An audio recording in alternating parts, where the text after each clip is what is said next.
pessoal, tudo bem? Sejam bem-vindos ao canal Fazendo História com o professor Zelaya. E hoje nós vamos falar aí sobre Cuba e a Revolução Cubana. Mas antes disso, obviamente, gostaria de pedir a vocês que, se possível, se inscrevam no canal apertando no logozinho aqui embaixo, amassa esse like aí, compartilha esse vídeo, faça esse vídeo girar, porque eu sei que está ajudando muita gente aí nesse momento difícil que nós estamos passando. Mas, sem mais enrolação, vamos lá falar sobre Cuba. A gente sabe que, desde a expulsão dos espanhóis em 1898, até mais ou menos 1959 ali, os governos cubanos eles sempre contaram com o apoio dos Estados Unidos, né?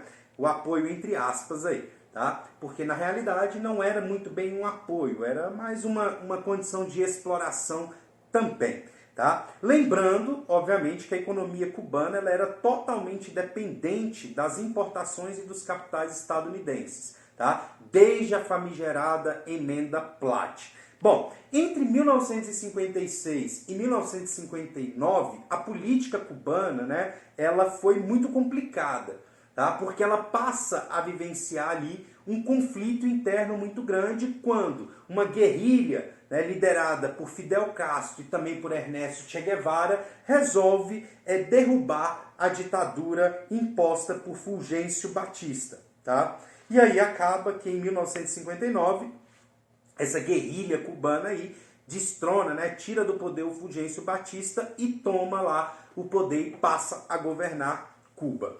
Num primeiro momento, né, a intenção dessa guerrilha, que tinha todo o apoio popular ali, né, não era derrubar o capitalismo, não tinha nenhuma visão socialista no início desse processo. Tá? A ideia de Fidel Castro, na realidade, era estabelecer, primeiro, uma soberania nacional, né, desfazer a Emenda Platt, que era um incômodo muito grande para Cuba, e realizar algumas reformas a fim de, primeiro, impulsionar tanto o desenvolvimento econômico quanto o desenvolvimento social do país, tá? Que estava numa situação muito ruim.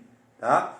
Mas, né, visando alcançar esses objetivos, Fidel Castro, né, o novo governante, ele vai realizar algumas reformas ali que não serão interessantes para os Estados Unidos, como, por exemplo, a reforma agrária, e principalmente a nacionalização das empresas em Cuba. Isso gerou, obviamente, um descontentamento muito grande e uma reação imediata por parte dos norte-americanos, tá?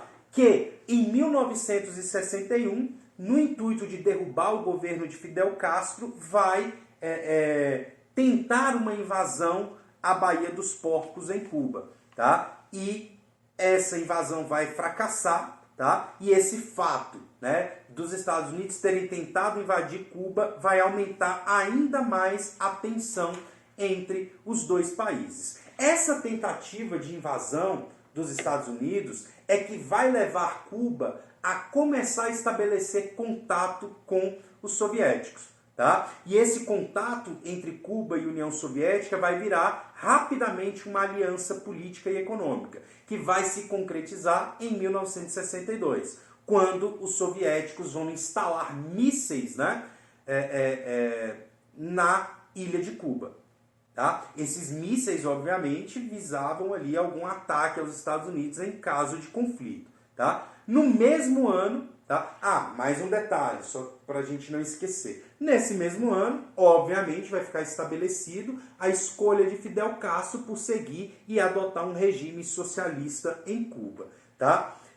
No mesmo ano, ainda em 1962, os Estados Unidos, em resposta aos cubanos, vai decretar o total bloqueio econômico e político a Cuba. Ou seja, a partir daquele momento, os Estados Unidos e nenhum dos seus países aliados iria ter relações políticas ou econômicas com Cuba. Num primeiro momento, isso não gerou muito incômodo a Fidel Castro, porque Fidel tinha na União Soviética ali o seu suporte. Tá? Mas, obviamente, que isso vai aumentar muito a tensão entre os dois países aí, principalmente por conta da instalação dos mísseis, né?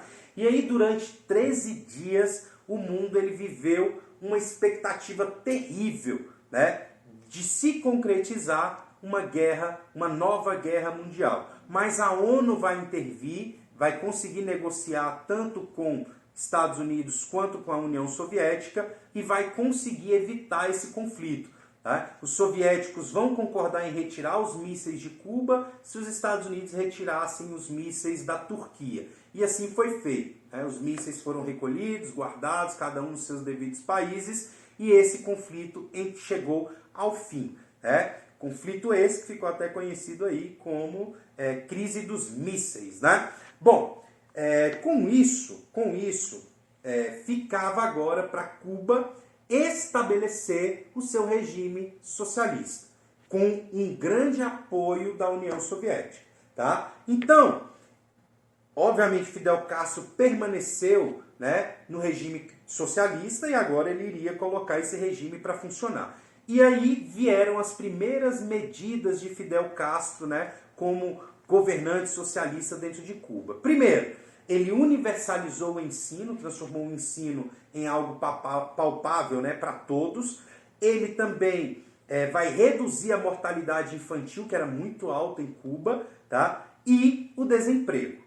Tá? Ele vai resolver esses 3 problemas aí que ele tinha como fundamentais para o regime socialista funcionar em Cuba, que era, repetindo, o ensino, que era muito ruim, a mortalidade infantil e o desemprego. Tá? Além disso, ele vai favorecer também o acesso à moradia e principalmente a saúde pública. Tá? Porém, com todas essas ações sociais, me parece que Fidel Castro se esqueceu de um detalhe muito importante, que foi investir um pouco também nas indústrias cubanas, né, para que Cuba pudesse ser autossuficiente industrialmente falando.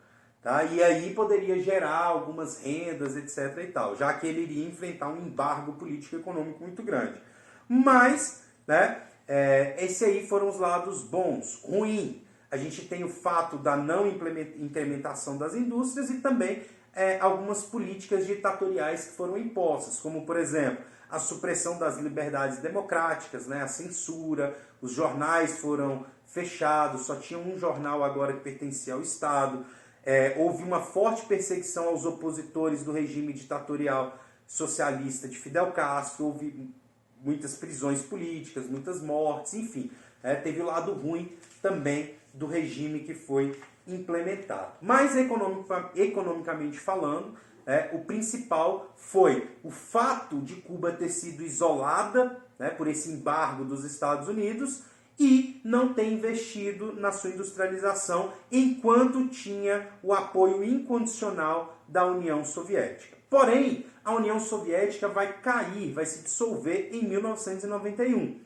E com isso, Cuba vai mergulhar em uma profunda crise econômica e social. Tá? Porque agora não tem mais a União Soviética para tampar o buraco deixado pelo embargo norte-americano. E aí Cuba vai enfrentar várias dificuldades econômicas. Isso, obviamente, vai se refletir nas questões políticas e sociais também. Embora Cuba tenha passado por todas essas dificuldades, o regime socialista foi muito bem solidificado e ele permanece até os dias de hoje. Embora seja um regime ditatorial, hoje governado por Raul Castro, irmão de Fidel. Tudo bem? A gente fica por aqui. Tenham um bom dia, uma boa tarde, uma boa noite. Fiquem bem. Tchau, tchau.